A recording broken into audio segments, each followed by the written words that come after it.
Bueno, estamos aquí en estos días de cuarentena, bueno, de distanciamiento social, realmente, que es lo que, como le han llamado, por esta crisis que estamos viviendo en el país a raíz del COVID-19, que en realidad no es solo en el país, es una crisis mundial y que realmente está trastocando todo el orden que teníamos hace menos de 15 días. Hoy nos encontramos acá, Eli Feinsack, el presidente del Partido Liberal Progresista, y mi persona, Eduardo Brenes, como secretario general, porque hemos considerado que es importantísimo dar algunas apreciaciones sobre esto que está pasando, sobre algunas discusiones que se están dando paralelas a esta crisis que estamos viviendo. Bienvenido, Eli, ¿cómo estás? Pura vida, Eduardo. Aquí bien guardado, yo también, practicando un poco de distanciamiento social. ¿Vos qué tal? Exacto. Sí, yo creo que somos de los privilegiados que podemos estar en distanciamiento social. Hay algunas otras personas que por su trabajo no les permite estar haciendo esto y están en las calles tratando de cuidarse también, me imagino, Así igual que es. todos los demás. Eli, a mí me parece que es importante en estos momentos. Yo creo que vivimos tiempos de zozobra, de mucha preocupación, tiempos en los que realmente yo te podría decir que nadie, incluido nosotros, sabemos hacia dónde va esto, qué camino va a tomar. Y creo que un deber ciudadano de quienes estamos en la función política es tratar de dar un poco de reflexión sobre lo que está sucediendo para tratar de buscar entre todos respuestas a esto que tal vez no las tenga en este momento, ¿verdad? Eh, Eli, ¿cómo ves vos este momento en especial? Yo noto mucho miedo en la gente, noto mucho temor y también mucha, ¿cómo te lo digo? Un poco como desorientación. Sí, bueno, y no es para menos. A ver, estamos ante una situación que el mundo, la humanidad no ha vivido desde hace poquito más de 100 años, ¿verdad? Desde la época de la influenza española, 1918-1920. Entonces, prácticamente nadie que esté vivo hoy le tocó vivir aquella pandemia. Si bien han habido otras epidemias y en las últimas 2 décadas hemos tenido SARS, MERS, gripe aviar, fiebre porcina, fiebre aftosa, vacas locas, etcétera, ¿verdad? Lo cierto es que ninguna de esas, a pesar de que algunas eran muy mortíferas, el ébola también, ninguna de esas llegó a convertirse en una pandemia a nivel mundial, ¿verdad? Sino que lograron controlarse los focos de contagio en zonas geográficas relativamente eh, disminuidas, ¿verdad? Eh, o lo Focalizadas. otro es... ¿Ah? Ay, Focalizadas, no te oí. focalizadas, exactamente. Focalizadas, esa es la palabra, sí. O lo otro es que algunas que sí llegaron a distribuirse por todo el mundo, eh, para cuando ya lo lograron hacer, porque hay virus que son más fácilmente transmisibles que otros, ¿verdad? Entonces, para cuando el SARS logró ya llegar a todas las partes del mundo, ya existían tratamientos para eso, ¿verdad? Eh, Aquí estamos ante un virus que se difunde muy rápidamente, se esparce muy rápidamente. Todavía no hay una cura para eso y probablemente, aunque ya se habla de que hay curas o vacunas en proceso de diseño, lo cierto es que en el momento en que un laboratorio diga tengo una vacuna, de ahí el proceso regulatorio para que esto llegue a mercado pueden tardar 6 meses, un año, ¿verdad? Y entonces no es como que vamos a tener una solución inmediatamente. Sí, Eh, el panorama es bastante incierto. Hoy hablaba, Eli, en la mañana con un amigo periodista costarricense que está radicado en Holanda desde hace mucho tiempo, y me contaba que ayer le hizo una entrevista al encargado del combate contra el COVID-19 en Holanda, el gobierno holandés, y que le preguntaba que cuáles eran los escenarios que ellos vislumbraban para este año. Y el representante le decía que 3 escenarios, básicamente. Uno optimista, hablando de aislamiento por 3 meses. Uno medio, hablando de aislamiento por 4 a 5 meses. Y uno, digamos, pesimista, hablando de aislamiento por un año. Eso suena terrorífico, por lo que puede significar no solo desde una perspectiva sanitaria, sino también desde una perspectiva económica, ¿verdad? Que es lo que está al lado. Sí. Bueno, la perspectiva económica y al final de cuentas la perspectiva humana, ¿verdad? Porque eh, uno voluntariamente viene y se recluye por 15 días o 3 semanas, suspende prácticamente todas sus actividades, pero es muy difícil sostener una actividad económica y sostener relaciones sociales digo, yo en este momento, por ejemplo, pues no quiero visitar a mi mamá tiene 76 años y está en buena salud, pero no quisiera ser yo el portador de un virus que la ponga a ella en una situación complicada, ¿verdad? Entonces, ¿por cuánto tiempo se puede sostener una situación así? Es muy complicado, entonces, como decía al principio, no es para menos que la gente esté temerosa, que la gente esté asustada, que haya mucha incertidumbre, pero creo también que es importante que esto no se traduzca en un pánico, ¿verdad? Sino que más bien el temor nos lleve a actuar responsablemente, a que nos quedemos en la casa los que nos podemos quedar en la casa, a que los que no pueden quedarse en la casa porque su trabajo les exige estar afuera, que tomen conciencia de que tienen que tomar distancia del resto de las personas y de que además vayan al trabajo y regresen a su casa, no se queden después en el bar tomándose unas cervecitas y yéndose a comer algo en el restaurante, etcétera, sino que minimicen esas salidas o por lo menos la parte no esencial de la salida, eliminarla, ¿verdad? Sí, de la misma manera que tenemos que pensar y ser creativos en las formas en que vamos a buscar el sustento, en algunos casos, en ayudar a quienes están pasando la más duro, porque hay unos a los que se está golpeando mucho más fuerte. Hoy en la conferencia de prensa de la UCAEP decía el presidente de esa organización que los empresarios turísticos son los que están en este momento poniendo el pecho a las balas. Estamos hablando que el turismo representa el 8% del PIB, más o menos, y de un momento a otro están fuera completamente de su actividad económica, con todas las actividades económicas que están relacionadas. Y pongámosle magnitud al asunto, ¿verdad? 8% del PIB, a algunas personas le sonarán a poco, le sonará mucho. Eh, el turismo representó ingresos por aproximadamente 4.000 millones de dólares el año pasado para Costa Rica. Si lo queremos poner en la balanza y ver qué tan relevante es esto, la factura petrolera representó 1.500 millones de dólares, o sea, menos de la mitad. Entonces, hay gente que dice, uy, qué dicha, bajó el precio del petróleo, eso va a compensar. Eh, eh, por más que baje el precio del petróleo, no va a compensar las pérdidas del sector turismo. Básicamente estamos hablando de que ahora por 30 días se cerró el país, ¿verdad? Se cerraron las fronteras, no se permite el ingreso de extranjeros, o sea que el turismo en lo que queda de la temporada alta no va a llegar, ¿verdad? Entonces, esto tiene un efecto bastante significativo sobre la... Tenemos visitas. Esto tiene un efecto bastante significativo sobre la economía, sobre el empleo, ¿verdad? El sector turístico no, no, no creo que pueda sostener sus planillas por mucho tiempo. Y ¿cómo se llama? Pues entonces se va a traducir en desempleo. El sector turismo genera alrededor de 200.000 empleos directos. Y entonces, ¿cómo se llama? Estas son ¿cómo se llama? Las, los, los, Los efectos del teletrabajo. los efectos del teletrabajo. La casa no para, la casa sigue ahí adelante Así y es. no podemos parar por eso. Eli, también a lo largo de estos días se ha estado dando una discusión o digamos o sea, se han dado algunos comentarios que han aparecido, yo creo que maliciosamente por algunos lados, tratando de usar lo que está sucediendo para beneficio, digamos, de ciertas trincheras políticas. Yo creo que todo lo que sucede en este momento es un acto político y es debatible y es importante discutirlo.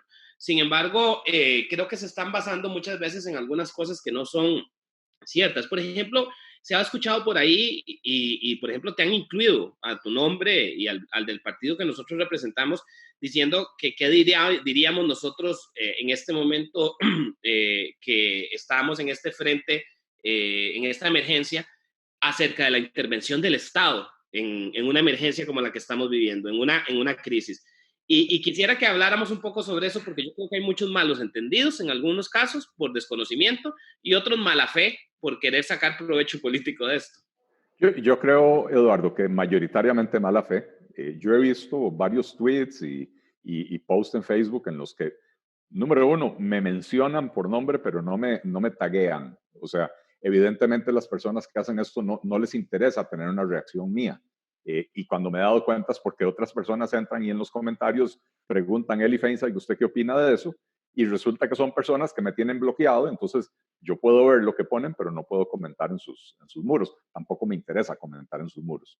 Pero sí me parece bien referirse a eso. Y perdón, nada más para que la gente sepa, por ejemplo, han dicho específicamente que vos, junto a otros políticos, sos de los que estás a favor de privatizar la caja. Y yo quisiera que habláramos sobre el tema específicamente. O sea, quiero que dividamos esta discusión o esta conversación en 3 puntos, Eli.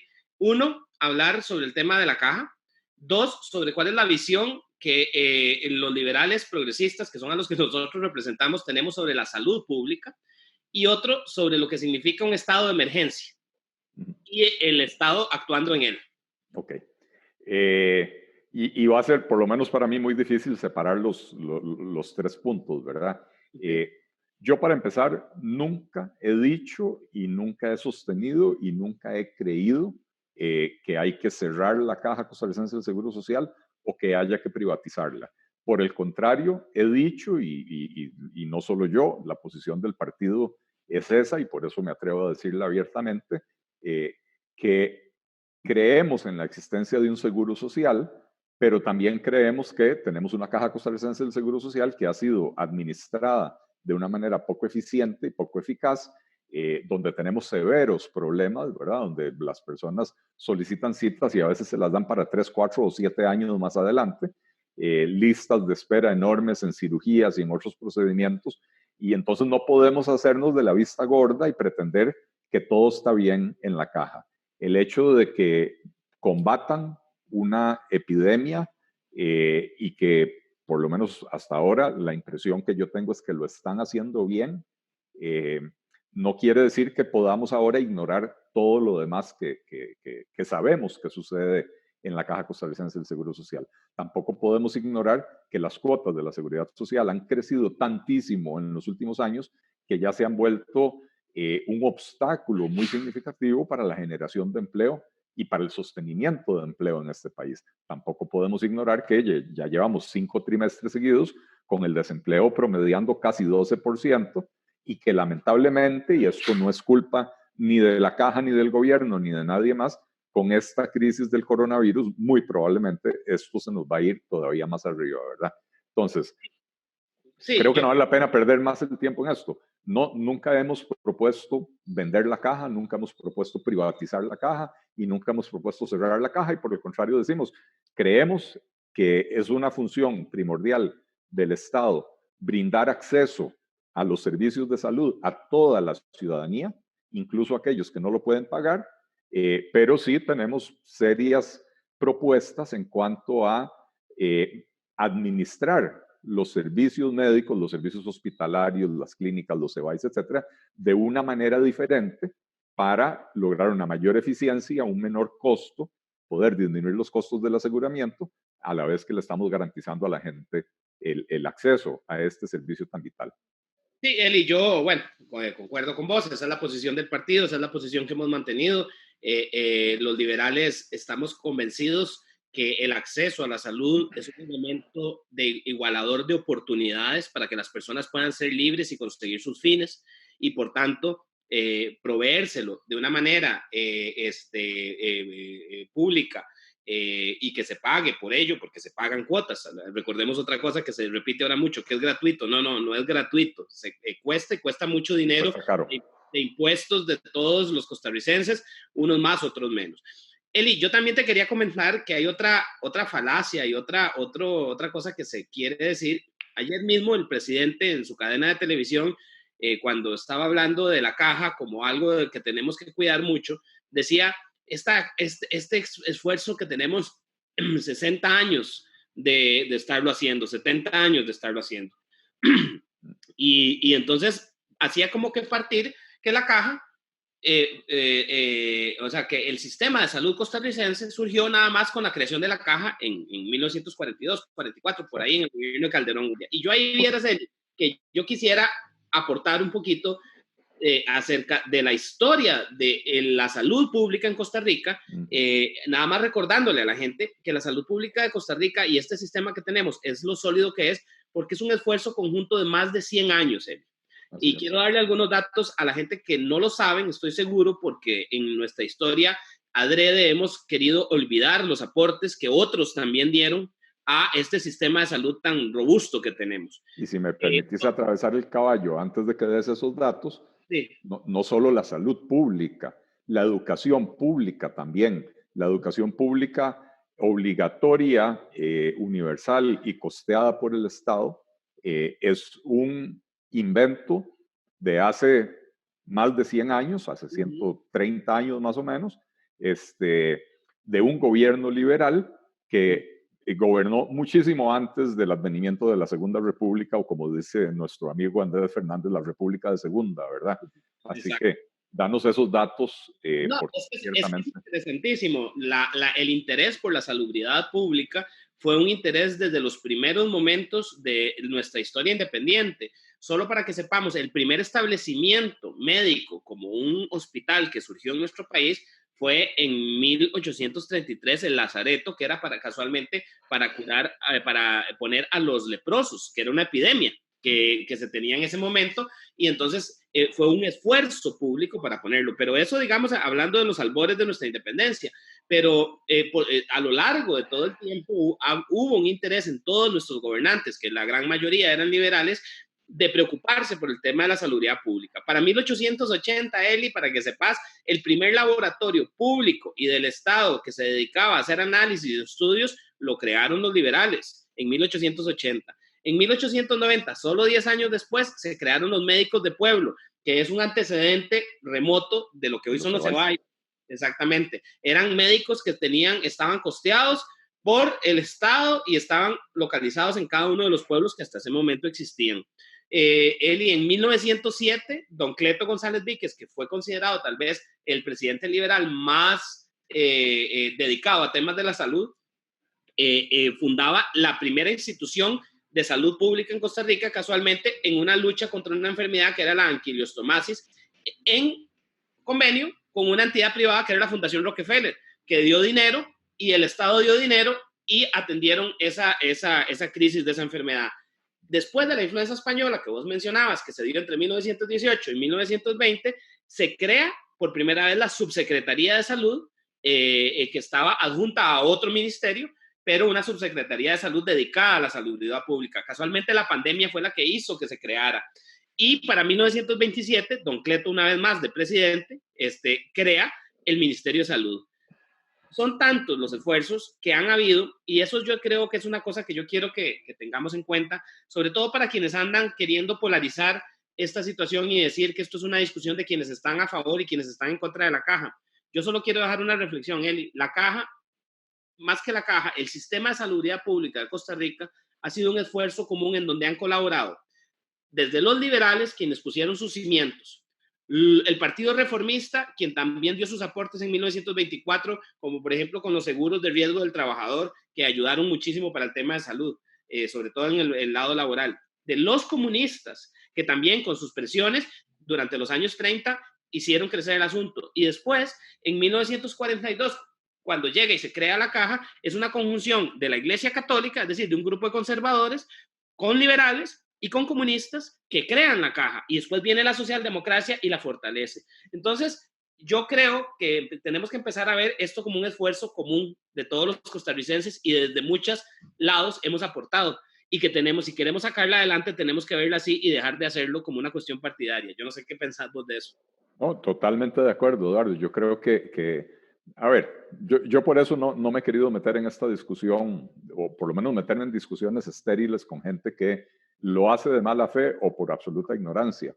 Pero es importantísimo que los costarricenses recuperemos nuestra historia y sepamos que la Costa Rica que hoy vivimos tiene sus cimientos en la época liberal de Costa Rica. Pretender que aquí hubo un Big Bang en 1948 Es ignorar absolutamente todo. Es ignorar, para empezar, que la propia Caja Costarricense del Seguro Social y la Universidad de Costa Rica fueron creadas antes del Big Bang de 1948, ¿verdad? Entonces, Claro. y esas son instituciones que no podemos decir que son liberales, ¿verdad? Son instituciones del social cristianismo, de la socialdemocracia, pero son previos a la revolución, digamos, de Y se 1948. fundaron en unas bases que ya venían poniendo los liberales, que fueron muy importantes para que se pudieran sostener.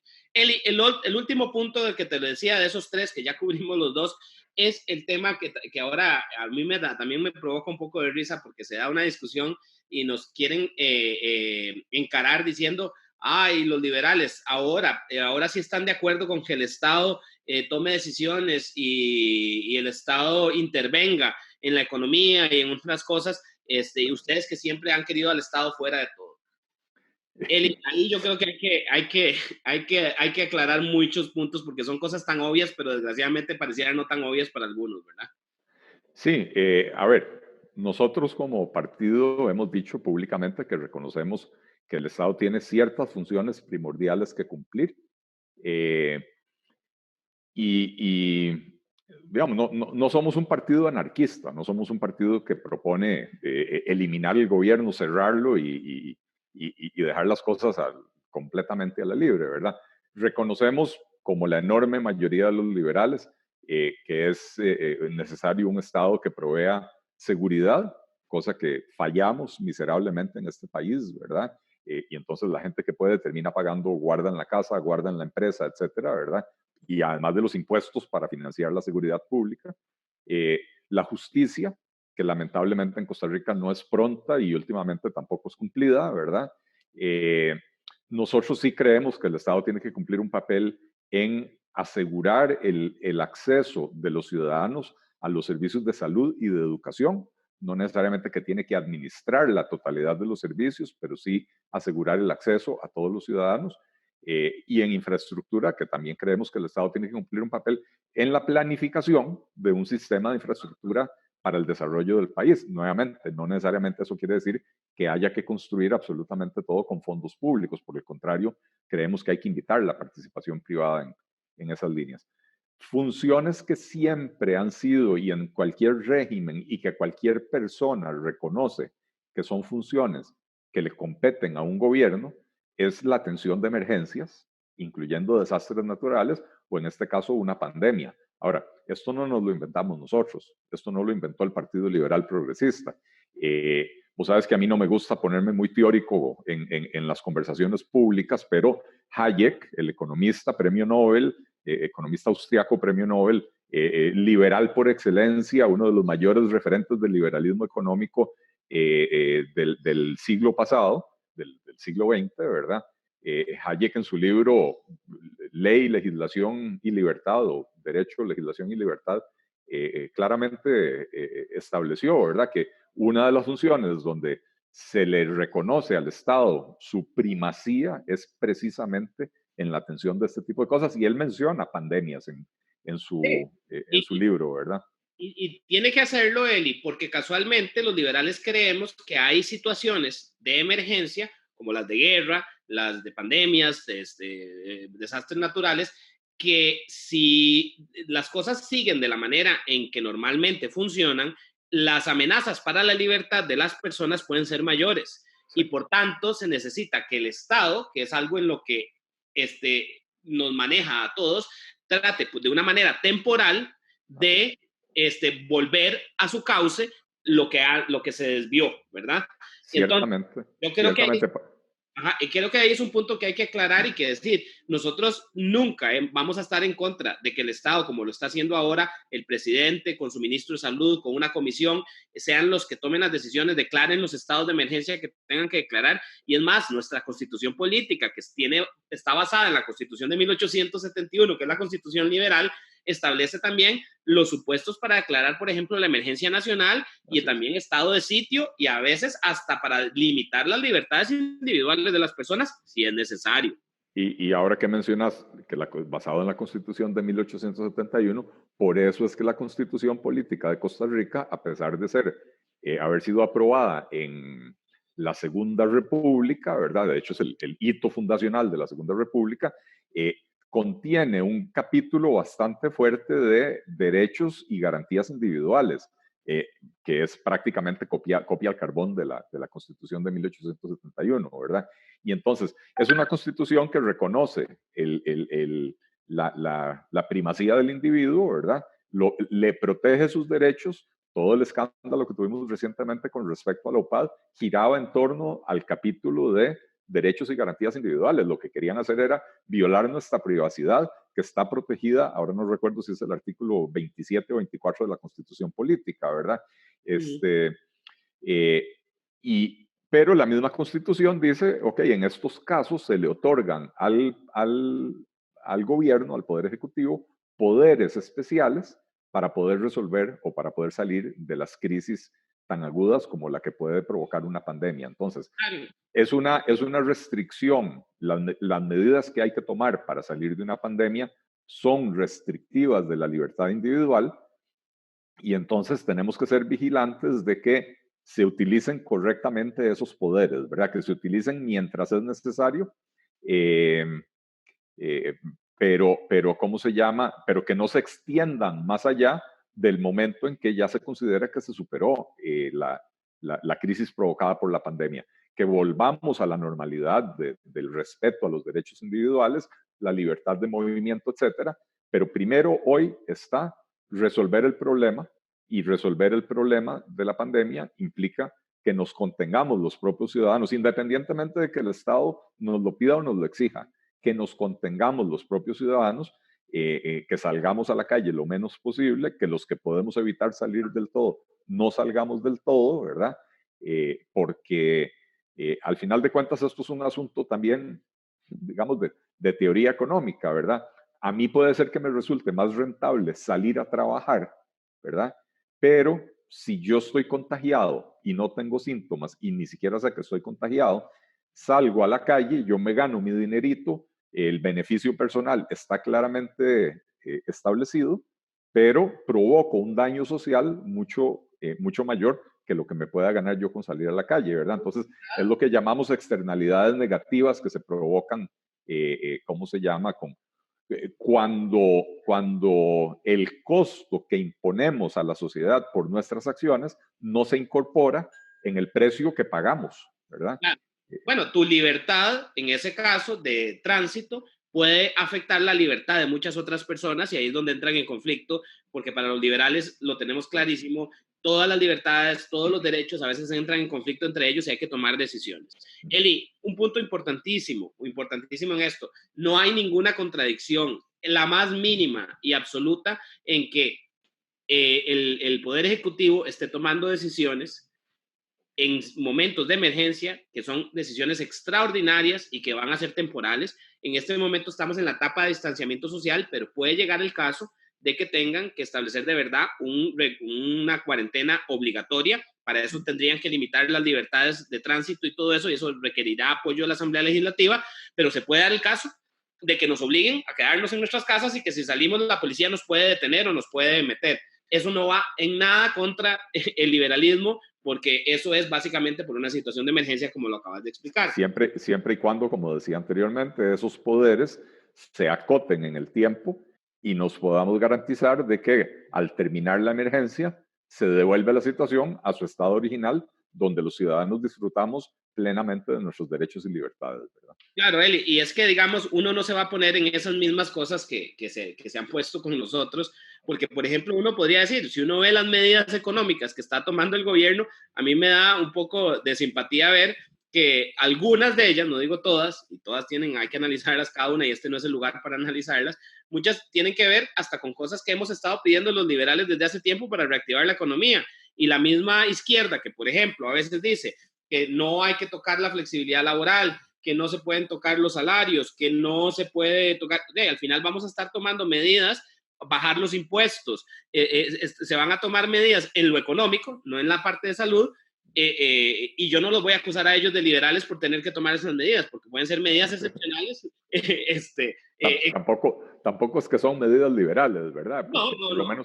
por lo menos lo que el gobierno está proponiendo en este momento no es rebajar los impuestos, es crear una moratoria, o sea, darnos un periodo de gracia para que no paguemos impuestos ahora, lo cual ayuda el flujo de caja de las empresas y de las personas en el momento de la crisis, pero esto tiene una secuela de mediano plazo que Claro, puede ser muy complicada para el país, no, porque no. lo que estamos haciendo es posponiendo por 3 o 4 meses el momento en que va a haber que pagarlo, ¿verdad? Recordemos que es una moratoria y no es una condonación. No, no, Eh, estoy claro. Lo que me refiero es, en otros lados, por ejemplo, se han estado tomando medidas donde Así, claro. sencillamente se bajan los impuestos y todo, y podría ser que tengamos eventualmente que tomar medidas como esas. Hoy estaba la Cámara, la Unión de Cámaras, presentando la opción de por qué no bajar el IVA del 13, 13, es que está, 13.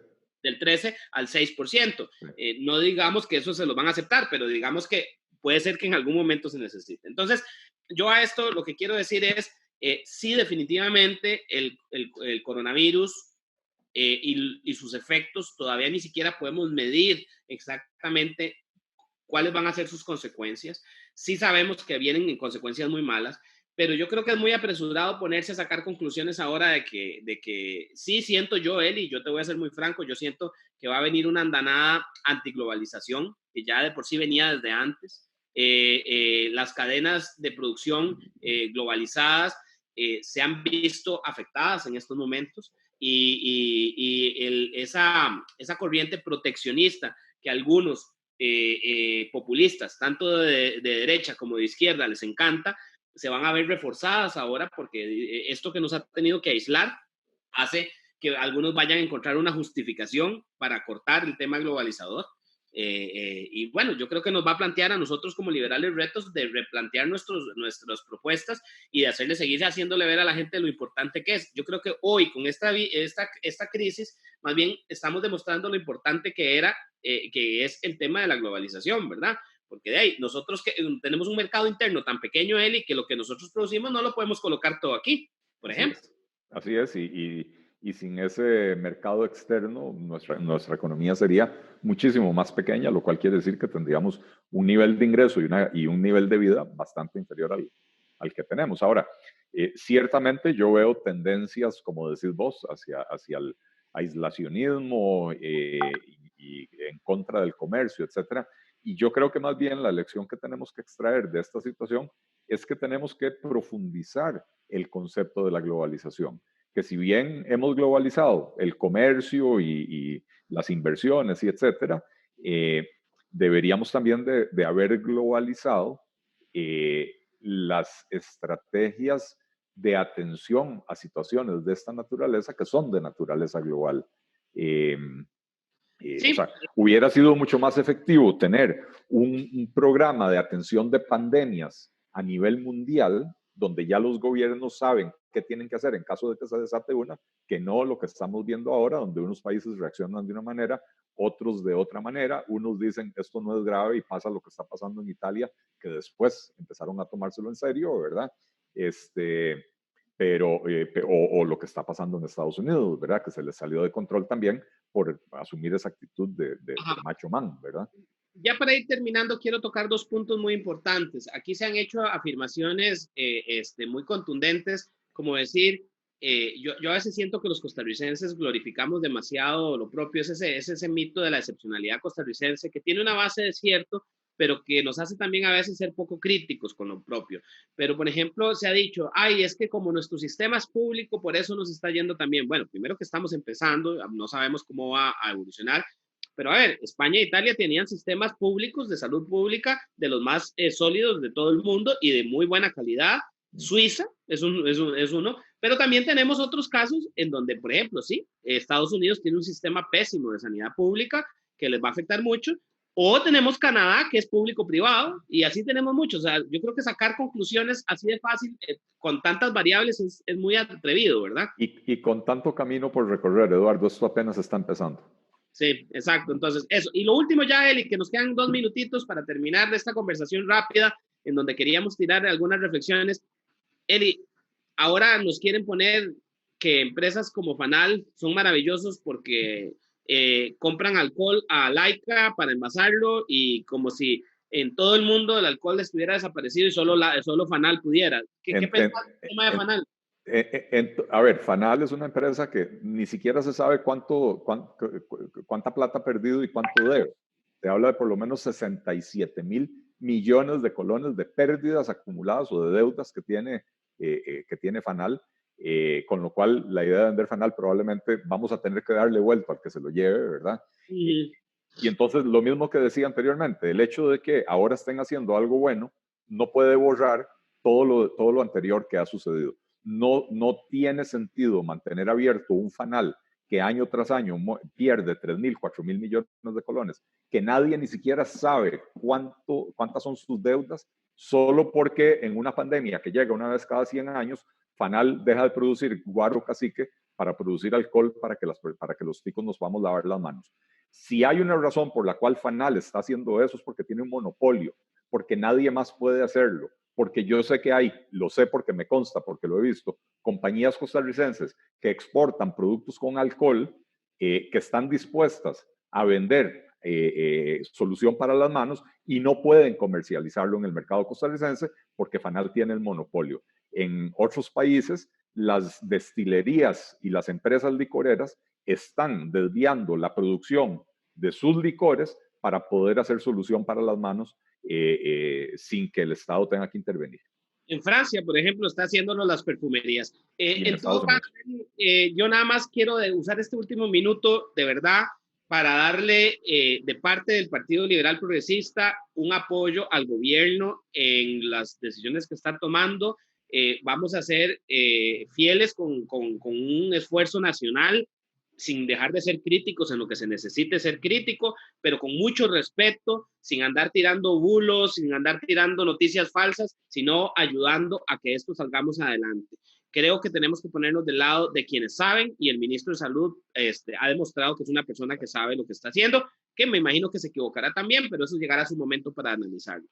Yo aprovecho si nos queda tiempo para mandarle un mensajito al presidente, porque cuando fue lo de la UPAD dijo que los que estábamos criticando estábamos haciendo politiquería. Lo invito a que deje de hacer politiquería con el tema de Fanal y con el tema de la función del Estado que está haciendo lo que tiene que hacer y que, como vos dijiste, lo apoyamos porque es lo que hay que hacer en este momento, pero que dejen de hacer politiquería con ese tema. Perfecto. Ahí vamos a, tal vez en estos, no sabemos por dónde vamos a llegar, hasta dónde, cuántos días, semanas vamos a pasar, pero vamos a tratar de, cuando se pueda, acercarnos y hacer alguna conversación de estas para ir dando algunas reflexiones sobre lo que va sucediendo. Muchísimas gracias y nos hablamos, Eli, aquí vos a la distancia. Y gente, cuídese y quédense en sus casas si pueden, lávense las manos, practiquen el distanciamiento social, hagamos caso, porque es la única forma de minimizar de alguna manera el impacto que va a ser grave de cualquier manera.